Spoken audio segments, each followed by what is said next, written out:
नमस्कार, आप सभी का study with Lakshmi ma'am channel में बहुत बहुत स्वागत है। आज हम एक हिंदी विषय पर ही आज हम समास जो टॉपिक है उसमें चर्चा करेंगे। इसके पहले हम इसी सीरियल में संज्ञा, सर्वनाम, इसके भेद आदि पर इसके पहले हम चर्चा कर चुके हैं। तो आज हम समास टॉपिक में चर्चा करेंगे। देखिए, समाज से भी आपकी कंपटीशन में इस समय देखिए यूपीपी उत्तर प्रदेश पुलिस भर्ती आ चुकी है, उसमें भी आपको उसमें हिंदी आती है, हिंदी में आपके समास है और भी सारे सिलेबस है। तो उसी को ध्यान में रखते हुए ये वीडियो बनाया जा रहा है, ये चीज अप्लाई की जा रही है। और जो भी इसके अभ्यर्थी हैं वो वीडियो को लगातार देखते रहें और तैयारी करते रहे ताकि उनके एग्जाम में इससे बहुत सारी मदद मिल सके। चलिए आगे ये देखते हैं। तो एक टॉपिक है समास। समास अक्सर तो आप लोग इंटर या हाई स्कूल से ही हम लोग समास पढ़ते हैं, लेकिन वहां पे उसका बहुत छोटा रूप दिखाई पड़ता है, क्योंकि जब हम कंपटीशन में आते हैं तो समास की ही बड़े रूप में क्वेश्चन वहां पर मिलते हैं, उससे अलग होता है। तो देखिए समास क्या होता है। समास दो शब्दों से मिलकर बना है, दो शब्दों से मिलकर बना है। कौन कौन सा है वो दो शब्द? सम, धन, आस। सम, धन, आस। समास दो शब्दों से मिलकर बना है, सम, धन, आस। सम का अर्थ होता है संक्षिप्त और आस मतलब होता है शब्द। अगर हम इसको ना समझे तो इसका एक और भी अर्थ होता है। सम मतलब होता है अच्छी तरह से परस्पर, अच्छी तरह से परस्पर। और आस मतलब होता है बैठाना। इसके दो अर्थ होते हैं। अगर हम पहला अर्थ समझे तो संक्षिप्त, सम मतलब होता है संक्षिप्त और आस माने होता है शब्द। यानी संक्षिप्त शब्द अर्थात हम जब शब्दों को छोटा करके छोटे रूप में संक्षेप में समझते हैं तो वो होता है संक्षिप्त शब्द। अगर कुछ लोगों को जैसे ये नहीं समझ में आ रहा है तो आप इसको भी समझ सकते हैं कि सम मतलब उसका अर्थ होता है दूसरे रूप में अच्छी तरह से परस्पर और आस मतलब होता है बैठाना। इसी का ही एक अर्थ यानी शब्दों को परस्पर बैठाना, एक के बाद जैसे उसका सीरियल है परस्पर बैठाना ही संक्षिप्त रूप से वो क्या होते हैं, वो शब्द कहलाते हैं। तो ये हो गया समास। समास दो शब्दों से मिलकर बना है, सम, धन, आस। चलिए आगे आते हैं, देखते हैं समास के भेद। समास के भेद, समास के 6 भेद होते हैं। यही 6 भेद आपको हर जगह मिलते हैं। 6 भेद में पहला जो होता है, देखिए पहला आपका समास है अव्ययी भाव समास। क्लियर? क्या है? अव्ययी भाव समास। अव्ययी भाव समास वो समास है, देखिए इसके नाम से ही स्पष्ट है अव्यय। हमने इसके पहले वीडियो में जब हम आपको संज्ञा, सर्वनाम वगैरह बता रहे थे, शब्द की बात हमने की थी कि विकारी शब्द कौन से होते हैं, अविकारी शब्द कौन से होते हैं, उसमें हमने इस चीज को अच्छे तरीके से बताया था। तो वही चीज यहाँ पर रिवाइज हो रही है। अव्यय यानी अव्यय अर्थात जिस शब्द में अव्यय जुड़ा होता है। अव्यय बताया गया था, अव्यय के प्रकार के होते हैं, अव्यय 4 होते हैं। क्लियर? तो आप इसको अगर आपने अव्यय नहीं आप जानते हैं, नहीं देखे हैं, तो आप पिछले वीडियो में जा करके उसमें अव्यय हमने बताया हुआ है कितने होते हैं, कौन कौन से होते हैं, उसको जाकर आप लोग देखिएगा। तो पहला पद जो होता है इसमें अव्यय होता है। समास में जो होते हैं वो 2 पदों से ही मिलकर बनता है। क्लियर? पदों को अच्छी तरीके से बैठाना या शब्दों को अच्छी तरीके से बैठाना, तो 2 या 2 से अधिक पद ही मिलकर के समास बनते हैं। तो पहला है अव्ययी भाव समास। इसमें पहला पद हमेशा अव्यय होता है और दूसरा पद हमेशा संज्ञा होता है। जैसे प्रतिदिन,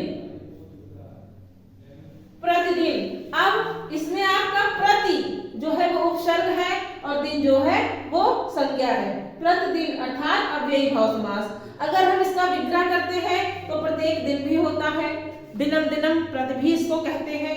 क्लियर? तो ये है आपका अव्ययी भाव समास, जिसमें पहला पद आपका हमेशा अव्यय होता है। ये समझने के लिए भी आसान है क्योंकि जो अव्यय, देखिए अव्यय है, अव्यय आप लोग हमेशा जानते हैं जिसका व्यय नहीं होता है, जो शब्द टूटते नहीं है। तो पहला पद अव्यय और दूसरा पद प्रायः संज्ञा होता है। अगला जैसे आजन्म, आजन्म आपका ये आजन्म भी क्या है, अव्यय भाव समास है, यानी इसमें आ जो है वो अव्यय है और जन्म जन्म, अर्थात अगर हम इसका समास विग्रह करते हैं तो जन्म से लेकर आजन्म। ऐसे भी आता है भरपेट, विग्रह करेंगे तो पेट भर, जैसे वाक्य आता है पेट भर खाना खाना, तो वही चीज है भरपेट, अर्थात भर आपका अव्यय है, पेट आपका संज्ञा है। तो ये है आपका अव्ययी भाव समास, जिसमें पहला पद हमेशा अव्यय होता है और दूसरा पद संज्ञा होता है। चलिए आगे देखते हैं अगला तत्पुरुष समास। तत्पुरुष समास, देखिए तत्पुरुष समास वो समास होता है जिसमें पहला पद संज्ञा और दूसरा पद प्रधान होता है। पहला पद क्या होता है, संज्ञा, और दूसरा पद प्रधान होता है। जैसे राजपुत्र, क्लियर। अगर हम इसको समास विग्रह करते हैं तो ये समास विग्रह करके आता है राजा का पुत्र, राजपुत्र यानी राजा का पुत्र, अर्थात इसमें जो पहला पद है वो संज्ञा है और जो प्रधान है, मेल है, वो कौन सा है, दूसरा पद है यानी पुत्र। देखिए यहाँ बात राजा की नहीं हो रही है, यहाँ बात राजा के पुत्र की हो रही है, अर्थात जो राजा का पुत्र है, राजकुमार है, वो इंपॉर्टेंट है। तो पहला पद संज्ञा और दूसरा पद प्रधान होता है, जिसमें दूसरा पद की ही व्याख्या होती है। तो ये है, ऐसे ही है ये राजपुत्र, क्लियर। और एक चीज और याद रखिएगा, जो तत्पुरुष समास होते हैं ये 6 प्रकार के होते हैं। जैसे आप लोग कारक पढ़ते हैं, कारक 8 होते हैं, तो कर्ता कारक, फर्स्ट वाला कर्ता कारक और जो लास्ट वाला है आपका संबोधन कारक, इन दोनों को छोड़कर बाकी जो बीच में 6 होते हैं वही 6 इसके प्रकार होते हैं, क्लियर। जैसे आपका कर्म कारक हुआ, करण हुआ, संप्रदान हुआ, पदान हुआ, तो वो इसके प्रकार होते हैं। तो इसके बीच में आपको कारक चिन्ह भी मिलेंगे। जैसे राजपुत्र है तो राजा का पुत्र हम इसको कह सकते हैं, क्लियर। तो ये हो गया तत्पुरुष समास, राजपुत्र यानी राजा का पुत्र, क्लियर। आगे देखिए जैसे शत्रुघ्न, अब कह सकते हैं शत्रुघ्न,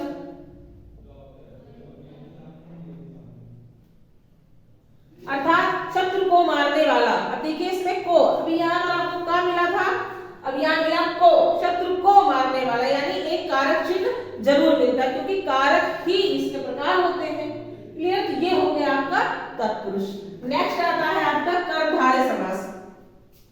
देखिए कर्मधारय समास, कर्मधारय समास वो होता है जिसमें पहला पद विशेषण होता है और दूसरा पद विशेष्य होता है। ये बहुत अच्छे से इसको ध्यान दीजिएगा, पहला पद होता है विशेषण और दूसरा पद होता है विशेष्य।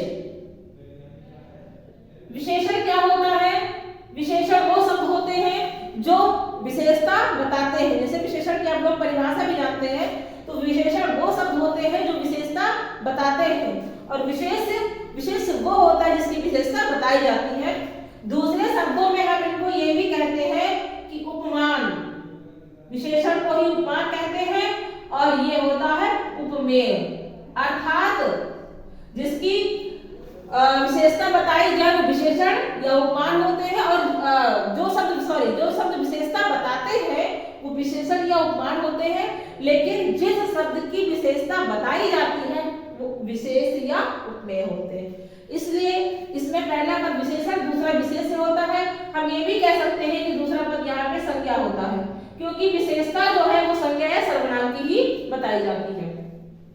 अगर एग्जाम्पल की बात की जाए तो इसमें एग्जाम्पल में जैसे नीलांबर,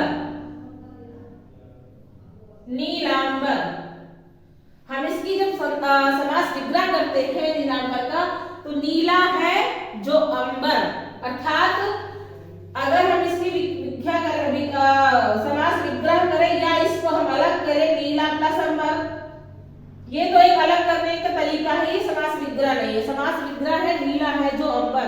देखिए हम इसको समझाने के लिए केवल यहाँ लिख रहे हैं, नीला मतलब एक विशेषता बताई जा रही है कि कोई वस्तु है वो नीली है, क्लियर। तो ये क्या हुआ, विशेषण हुआ। अभी हमने बताया था कि पहला पद जो होता है वो विशेषण होता है, और अंबर विशेषता बताई किसकी जा रही है, अंबर की यानी बादल की, अर्थात बादल की विशेषता बताई जा रही है कि बादल जो होता है वो कैसा होता है, वो नीले रंग का होता है।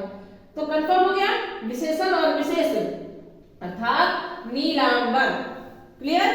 तो ये है कर्मधारय समास। एक चीज और याद रखिएगा, आपका कर्मधारय समास जो है और जो बहुब्रीहि समास है, इसमें कुछ एग्जाम्पल जो ऐसे हैं जो लगता है कि बहुब्रीहि है लेकिन होते नहीं है।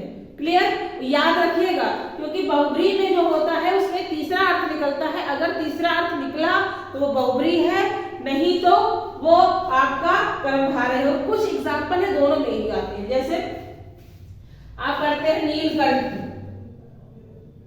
नीलकंठ, नीलकंठ नीला है कंठ जिसका, अर्थात भगवान शिव जी। अगर हम इसकी व्याख्या करते, मतलब इसका तीसरा अर्थ निकाल दिए कि भगवान शिव है, तब बहुब्रीहि है, वरना ये क्या है, कर्मधारय है। तो ऐसा अगर एग्जाम्पल आपका पेपर में आता है क्वेश्चन, तो वहां पर दोनों आंसर रहेंगे, दोनों आंसर रहते हैं। अगर कर्मधारय बहुब्रीहि दोनों है तो आप याद रखिएगा वो क्वेश्चन हमेशा फिर कोर्ट में ही जाता है, वहां से ही वो सही होता है, जो दोनों लगाए हैं उन्हीं का सही है। तो ऐसे कुछ एग्जाम्पल है जो आपके कर्मधारय और बहुब्रीहि में दोनों में मिलते हैं। तो ये कंफर्म हो गया, विशेषण और विशेष। कर्मधारय में पहला पद विशेषण होता है, दूसरा विशेष होता है। क्लियर? आगे आते बढ़ते हैं, देखते हैं द्वंद्व समास। ये भी पहचानने में बहुत आसान है। द्वंद्व समास जिसमें दोनों पद प्रधान होते हैं, कोई छोटा बड़ा नहीं होता, इसमें दोनों पद प्रधान होते हैं, या यूं कह लीजिए कि दोनों पद, अगर इसके एग्जाम्पल को देखते हैं तो दोनों पद आपस में विरोधी होते हैं, यानी जैसे हम विलोम शब्द पढ़ते हैं तो वो प्रार्थी शब्द होते हैं। जैसे माता और पिता, अगर हम माता का विलोम पढ़ते हैं तो पिता ही होता है। तो जो विलोम वाले शब्द होते हैं वो जो एग्जाम्पल है वो आपके द्वंद्व समास में होते हैं। पाप और पुण्य, सुख और दुख, ऐसे ही और भी सारे हैं। तो जो आपके विलोम वाले शब्द होते हैं वो आपके द्वंद्व समास के उदाहरण है, क्योंकि द्वंद्व समास में दोनों पद प्रधान होता है, कोई पद छोटा बड़ा नहीं होता है। क्लियर? ये हो गया आपका द्वंद्व समास। अगला आता है द्विगु समास। द्विगु समास वो समास जिसमें पहला पद जो होता है वो संख्यावाची होता है और दूसरा पद हमेशा संज्ञा होता है। क्लियर? ये भी पहचानने में बहुत आसान है, क्योंकि हमें केवल संख्या पहचाननी, इसे कुछ लोग नहीं इसको रिवाइज कर पा रहे हैं, पहचानना ही है। तो याद रखिएगा, पहचान इसकी बहुत आसान है द्विगु समास में, इसमें पहला पद हमेशा संख्यावाची होता है। और याद रखिएगा इसमें जो है समुदाय का भी बोध होता है, जैसे चौराहा। क्लियर?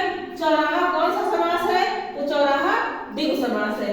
हम इसका समास किस तरह करते हैं? तो चार राहों का समाहार, चार राहों का समाहार। क्लियर? तो ये हो गया आपका द्विगु समास। ऐसे ही जैसे नवरात्र, नौ रातों का समाहार। क्लियर? पंचमुख, पांच मुखों का समाहार। क्लियर? त्रिकोण, तीन कोणों का समाहार। तो जितने भी संख्यावाची पद हैं, यानी इनका पहला पद जो होता है, जैसे चौ, चौ मतलब चार, यानी इनका पहला पद जो होता है वो हमेशा संख्यावाची होता है। अगला आता है बहुब्रीहि समास। देखिए बहुब्रीहि समास ऐसा समास जिसमें कोई पद प्रधान नहीं होता है, यानी दोनों पद प्रधान नहीं होते हैं, दोनों पद मिल करके किसी तीसरे संज्ञा या किसी व्यक्ति की ओर, तीसरी वस्तु को ओर इशारा करते हैं, वो होते हैं बहुब्रीहि समास। जैसे दशानन, दशानन, अगर हम इनको अलग करें तो दशधन आनन, अर्थात 10 आनन है जिसके, 10 आनन है जिसके, अर्थात रावण। क्लियर? 10 आनन है जिसके या जिसका, अर्थात रावण। देखिए इसमें ना 10 प्रधान है और ना ही आनंद प्रधान है, इसमें क्या है, तीसरा पद, यानी इसमें रावण प्रमुख वो है जो तीसरा अर्थ निकलता है। क्लियर? तो ऐसे ही एग्जांपल इसमें लंबोदर, लंबा है उधर जिसका, पीतांबर, पीला है अंबर जिसका, अर्थात विष्णु। तो इसमें तीसरा ही पद निकलता है। क्लियर? तो ये हो गए समास। क्लियर? समास 6 प्रकार के, इसको बता दिया गया था, ये समास है।